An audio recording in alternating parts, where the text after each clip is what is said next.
사람들의 유언은 어떻게 됐냐면요. 참 이런 나쁜 놈이 있습니까? 조국이 하루속히 적화 통일되기를 바랄 뿐이다. 종교의식을 거부한다. 완전 순생자 빨갱이를 만들어 놓은 거죠. 근데 실제로 그 입회하셨던 분들이 있단 말이에요. 목사님들, 신부님들. 그 얘기 들어보면 뭐라고 얘기하면 통일 얘기를 한 게 맞는데 뭐라고 했냐면 통일을 보지 못하고 이렇게 죽는 게 참 억울하다.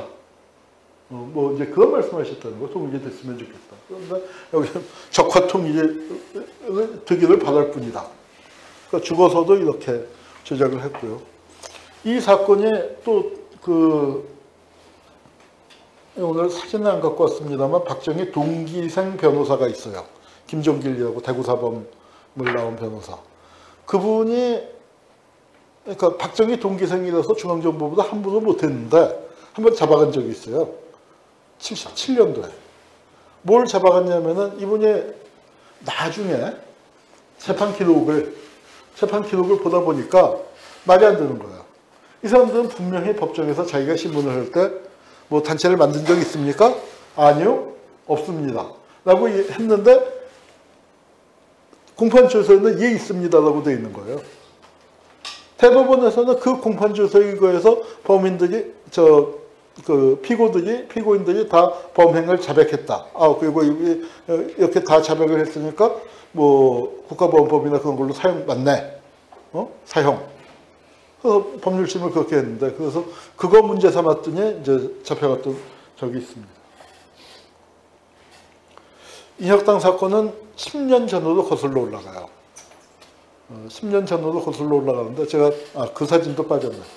자, 우리 그놈이 그놈이다라는 말 하죠. 인혁당 사건이 딱 그게 맞습니다.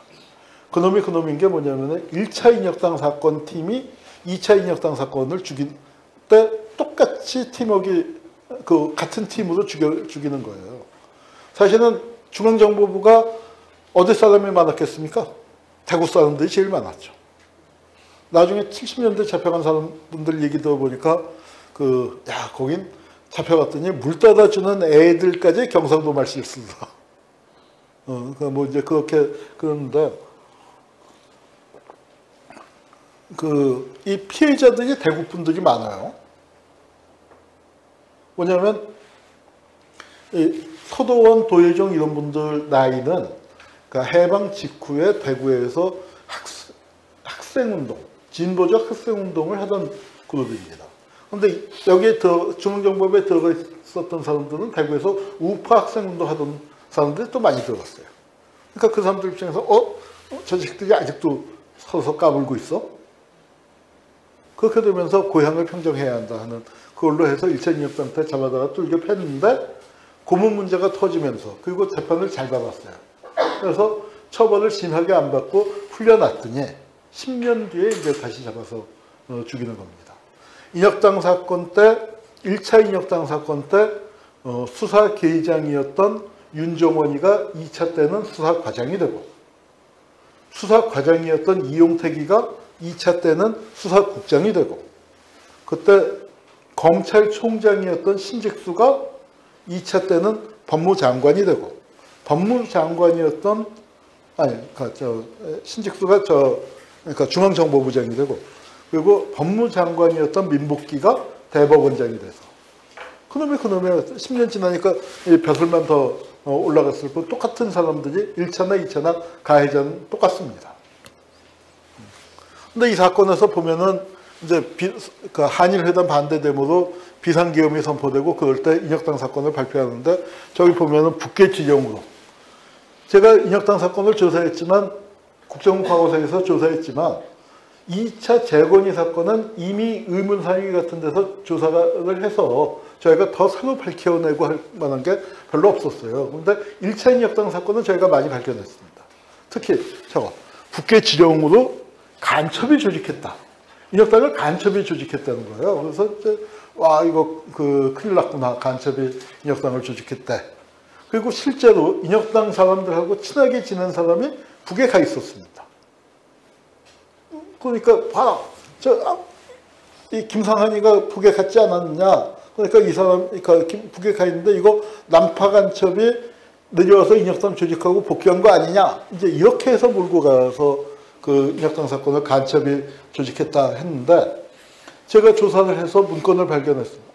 정말 그거 문건 발견하면서 읽으면서 덜덜 떨렸는데 김상환이 간첩 맞아요. 맞는데 어떤 간첩이냐? 남파 간첩이 아니라 북파 간첩이에요. 북에 가 있었던 거 사실입니다. 그런데 북에 왜 갔냐? 미군 첩보기관에서 북에다가 침투시킨 간첩이었단 말이에요. 북파 간첩. 그러니까 처음에는 중앙정보부도 몰랐어요. 그리고 야 신난다 이거 간첩이 조직한 거 적발했다. 그런데 김상환이가 알고 보니까 그 미군 부대에 있었던 사람이 미군 부대 이제 그 군대에서 전역을 한 다음에 한국 사람인데 전역을 한 다음에 중앙정보부 과장으로 있었어요. 그래서 정식으로 중앙정보부에서 국가보안법 위반 사건으로 입건을 해서 김상환의 파북 경위 그거에 대해서 신문산 조서를 찾아냈습니다. 그거 갖고 야 김상환이가 이거 간첩 어떻게 남파 간첩이냐 그 미군 첩보기관에서 보냈지. 그걸로 1차 인혁당 사건 뒤집을 수 있었습니다.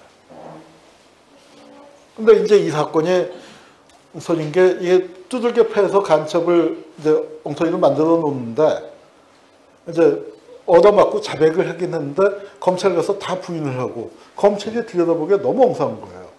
반국가 단체인데 무슨 강령이 있나 규약이 있나 아니면 결성식을 하기를 했나 그런 게 아무것도 없단 말이에요. 그러니까 검찰에서 야 이걸 어떻게 기소하냐 그랬더니 검찰 내부에서 이론이 있었습니다. 이론이 있었는데 어떻게 됐냐면 계속 강행을 하려고 한 거예요. 야 이거 그 중앙정보부의 관심 사건이고 뭐 청와대에서도 관심 사건인데 기소 못합니다. 아 이거 중요한 사건이니까 기소하란 말이야. 그렇게 중요한 사건이면 검사장님이 직접 사인하시죠. 우리는 못하겠습니다. 이제 이렇게 했더니 뭐냐면은 위법은 아니나 이거 말이 안 된다는 게 뭐냐면 딴 검사 시켜서 강행. 이게 검사 동일체 원칙이라는 말 들어보셨죠. 그래서 저건 법적으로는 문제가 없습니다. 그런데 사건을 조사한 검사들은 우리는 기소 못하겠어. 이걸 어떻게 기소하란 말이야. 이런 사건은 저 사람들이 모여서 정부의 비판적인 사람들이 당시에 정부 입장에서 볼 때 좀 위험한 사람들이 모이긴 모인 건 맞는데 반국가 단체라고 할 만한 거 없었잖아. 자기 서클 수준에서 자기들끼리 친목보다 조금 더 나간 그 정도인데 이거는 적발한 걸로 만족을 해야지 예방한 걸로 만족을 해야지 이걸 어떻게 저 반국가 단체 어마어마한 이름으로 처벌하느냐 이제 이렇게 된 거예요.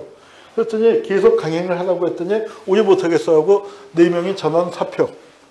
4명 전원 사표는 사실은 오보예요. 그냥 결정적인 순간에 화장실 가서 안 오는 놈이 꼭 있습니다.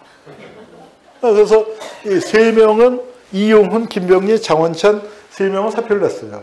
그런데 저 최대현이는 사표를 안 냈죠. 사표를 안 내고 중앙정보부에 전화 걸었어요. 상황이 이상하게 돌아가는데. 그래서 저 김형욱한테 보고하고 나머지는 사표를 냈습니다. 그래서 이게 굉장히 중요한 이건 무슨 얘기냐면 검찰에 여러분 서울지검 공안부예요. 서울지검 공안부면 그러니까 반공으로는 대한민국에서 둘째 가름에 서러워할 사람들이 모인 거 아닙니까? 검사들 중에서. 그런데 그 검사들이 얘네들은 기소 못해라고 살아있었어요. 그런데 대한민국 사회가 얼마나 후퇴했느냐. 50년 뒤에 어떤 꼴이 벌어집니까? 50년쯤 뒤죠? 40년? 이명박 때니까. 근 한 50년 지난 다음에, 이거. 유성 서울시 공무원 그 간첩 사건이라는 거 있었죠? 그때 증거 조작했잖아요. 증거 조작을 국정원이 하긴 했지만, 증거 조작을 시킨 게 뭐예요? 검사가 시켰죠? 뭐 없냐? 이대로 가다가 이거 깨질 것 같아. 뭐 없어? 뭐 찾아와야지. 뭐 하니까 증거 조작해서 갖다 준 거 아닙니까? 그러니까 대한민국이 굉장히 민주화된 것 같지만 오히려 검사들 양심? 이거는 우파지만 조작은 할 수 없다는 거 아니에요, 검사가. 진짜 발갱이를 잡아야지. 어서 이렇게 조작해서 하느냐, 이런 거 우파지만 이건 존경할 만한 일이죠. 그 이렇게만 갔었으면 오늘 강의할 게 없는 거죠. 네? 조직간첩 사건 할 게 없는 거죠. 그런데 이런 사람들이 쫓겨나고 이렇게 딴 검사 시켜서 이제 기소했다고 하잖아요. 저런 놈들이 출세하는 거예요. 그러더니 급기야는 어떻게 됐어요? 이렇게. 그리고 여기 이제 그때 같이 살펴내기도 하고 빠진 놈.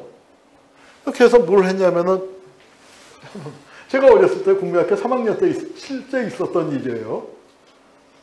앞으로 이거 우리 반에도 피카소 물감을 가진 애들이 좀 있었는데 피카소 파스 물감이 아니고 파스였던 것 같아. 이거 써도 되는 거야 마는 거야.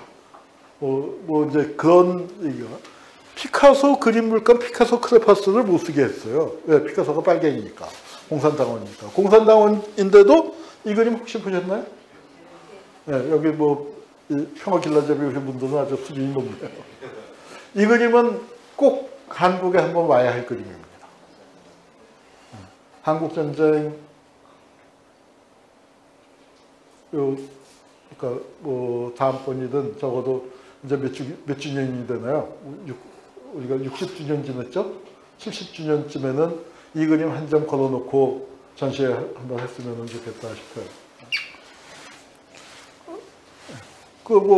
관세청장 나갔고, 관세청장 그만두고 말 타다가 죽었죠. 말에서 떨어져서.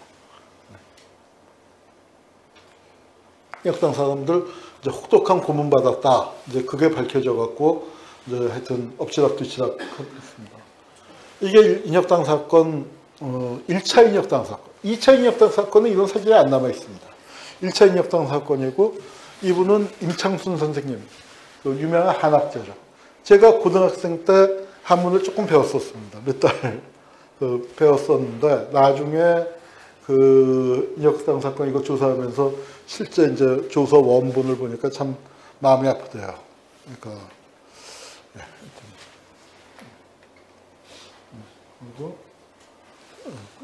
그리고 맨 앞에 계신 분이 도일정 선생님. 그리고 여기 계신 분들이 여기가 도일정 선생님, 박현채 선생님, 그리고 지금 생존해 계시죠. 김금수 선생님, 노사정위원회 위원장 지냈었던. 그리고 여기가 정도영 기자, 한신대 정권학 교수가 붙인 거죠. 1차 인혁당 사건은 이렇게 사진들이 좀 있는데 2차 인혁당 사건은 군법회의에서 해서 아예 사진 자체가 없습니다. 아까 대법원 법정 사진이 유일한 거예요. 이게 김상한 씨. 동아대 교수를 지내고 이렇게 철학책까지 낸 분인데 잘 모르겠어요. 어떤 이유에서인지. 워낙 혁신계로 몰리고 여기서 살기 힘들고 하니까 또 실제 북으로 가고 싶은 마음이 있었는지 어찌됐거나 하여튼 미군한테 포섭이 돼 미국하고 연결이 돼서 미군 정보기관이 파견한 건 맞습니다. 그리고 사건이 터지고 북에 그냥 잔류했죠. 여기 이제 김배영이라는 사람, 김배영이 간첩하냐? 여기 간첩이 돼서 왔어요. 간첩이 돼서 왔는데 이분은 어떻게 됐냐면은 사건이 나서 수배가 되니까 일본으로 밀항을 했습니다. 근데 일본하고 한국하고 이제 아직 국교 정상은 안 됐지만 공조를 해서 이 사람에 대한 수배망이 좁아지니까 일본에서 북한으로 밀항을 했어요. 근데 그렇게 들어갔으면 그냥 북에 살아야 하는데 67년인가 8년인가에 간첩으로 내려왔습니다. 내려왔다 잡힌 거예요. 그래서 여기 이제 강무갑, 윤수암 뭐 이런 분들하고 이제 활동 같이 하다가 잡혀갖고 저분들도 징역 살고 김배영 씨는 결국 사형을 당했습니다. 그래서 근데 박정희가 보면은 이 사람들 김상한은 북파 간첩이고 김배영은 사실은 한참 뒤에 북으로 간 거니까 인혁당이 파견한 것도 아니고 그런데 그런 것들을 모아갖고 75년도에 인혁당은 간첩이 만든 정당이야, 조직이야. 이제 뭐 그러면서 이제 잡아 죽인 거죠. 누굴까요?